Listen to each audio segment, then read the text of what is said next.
Salut à tous et bienvenue sur la web radio The Vox. Aujourd'hui nous accueillons un invité très spécial, je veux bien parler de Morgan Christ. Morgan Christ. Ah oui.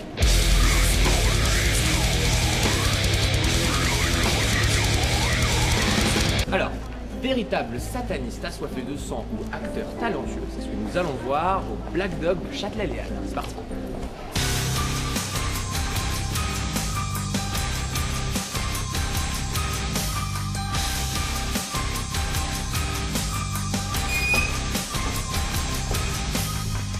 Hello Morgan. Ça va bien?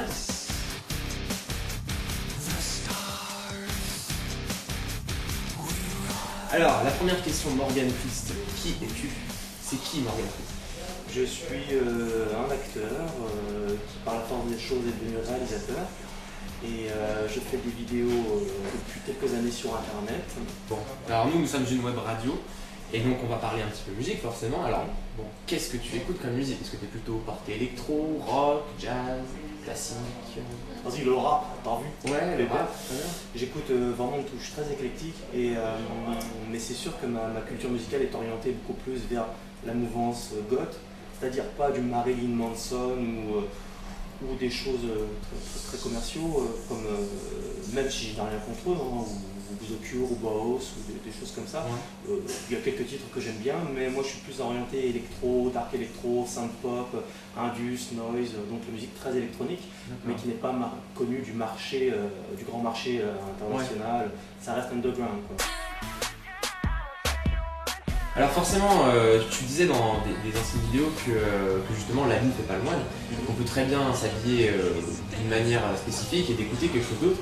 Alors Justin Bieber ou Sopor Aeternus, où est-ce que tu te situerais dans les tendances commerciales ou underground? Je n'aime pas beaucoup de choses qui passent à la radio en fait. Donc c'est pour ça aussi que j'aime beaucoup la mouvance gothique, toute cette culture, parce qu'il y a une richesse musicale qui est absolument incroyable et très très vaste. Et si c'était commercialisé, beaucoup de gens adoreraient en réalité. C'est vrai que c'est pas des malades mentaux qui sont derrière des batteries à faire que du métal ou je ne sais quoi. C'est très très large, c'est une culture musicale vraiment impressionnante. Ouais. D'accord. Et est-ce que tu vas à des concerts des fois? Oui, enfin je vais beaucoup en Allemagne moi, à la Treffen, à Meradona, à l'Amphi. Et ça me permet à chaque fois de voir des groupes qui contentent souvent la France, hein, on se demande pourquoi. Donc oui, j'ai très régulièrement.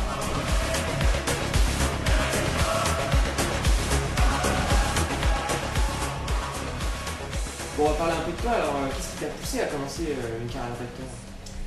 Qu'est-ce qui m'a poussé? C'est à la base, quand j'étais gamin, c'est l'acteur Jean-Claude Van Damme qui m'a donné ce rêve de cinéma. Puis moi, donc j'en suis venu à tout plaquer dans ma vie il y a maintenant 7 ans pour faire ce que je fais actuellement. J'ai quitté l'école très tôt et après j'ai commencé donc toutes sortes de petits jobs, dont agent de sécurité, c'était mon dernier job. Et j'en ai eu marre, quoi. Je passais mes nuits dans une cabine construite autour de moi quasiment, et j'étais avec mon ordinateur portable et des fois j'en pleurais, hein. Je me disais mais c'est ça la vie, mais qu'est-ce que tu veux faire alors? Qu'est-ce que tu veux faire dans la vie? Et c'est toujours la même réponse qui revient, du cinéma. C'est toujours ça. Et je regardais les making-of pour apprendre beaucoup la théorie et je me disais mais moi aussi je peux le faire, on me donne les moyens de le faire, une vraie équipe technique, une vraie équipe, tout ce qu'il faut, je peux le faire.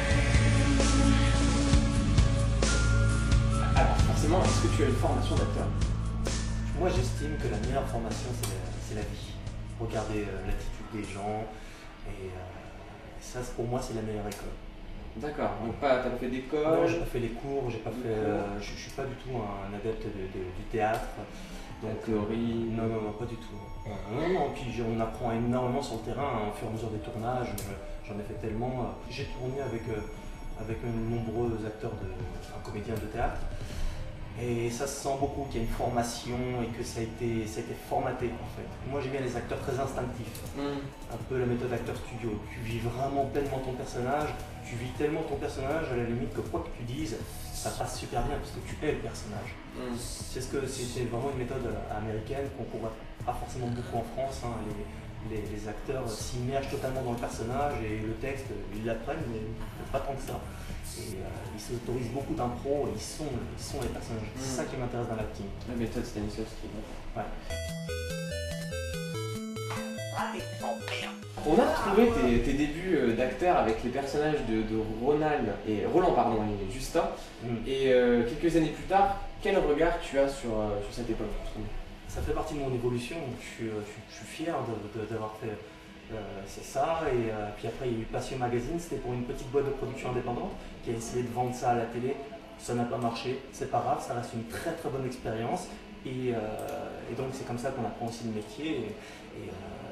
Moi j'adore, hein. De toute façon, tous ces délires-là, complètement burlesques, c'est du grand n'importe quoi. Et moi je suis très très fier. Pour moi il n'y a aucune casserole derrière moi parce que ça fait vraiment partie de mon évolution. Je sais avec quoi on a fait ça et d'où je viens. Et moi je suis très très fier. Je sais que c'est pas d'une qualité extraordinaire, mais c'est vraiment drôle, c'est rigolo, quoi. Alors justement, il y a des gens qui portent un regard sur toi un petit peu critique, un petit peu sévère, qui ne comprennent pas très bien d'où tu viens.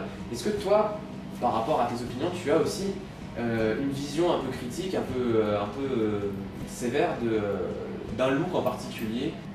Globalement, je suis plutôt tolérant. Globalement, bien sûr, on a tous nos petites failles et tout, mais non, rien ne me ça ne me dérange pas que quelqu'un soit habillé de la manière dont il a envie de s'habiller. Et par rapport aux critiques, tu sais, moi je suis j'ai une philosophie de vie qui est relativement simple, c'est positif, que le positif, je garde tout le positif. Et moi je crois fortement que tout est possible dans la vie quand on se donne les moyens, que ça prenne 1 an, 2 ans, 5 ans, 10 ans, 15 ans, mais que tout est possible dans la vie. Il faut savoir se tenir à ses ambitions et rester focalisé et tout faire pour atteindre ses objectifs. Dernièrement, j'ai une fan qui m'a dit sur Facebook qu'elle me remerciait parce que grâce à moi, à ma persévérance, elle avait abandonné des projets très importants dans sa vie et elle les avait repris parce que j'avais un peu incité dans cette démarche-là. Et c'est un peu j'en suis très heureux, c'est une réussite, rien que ça, c'est une réussite pour moi quelque part. Parce que j'ai réussi à faire comprendre à quelqu'un que tout est possible, mais il faut vraiment se donner les moyens. Comme je dis souvent, rien n'arrête un esprit réellement déterminé.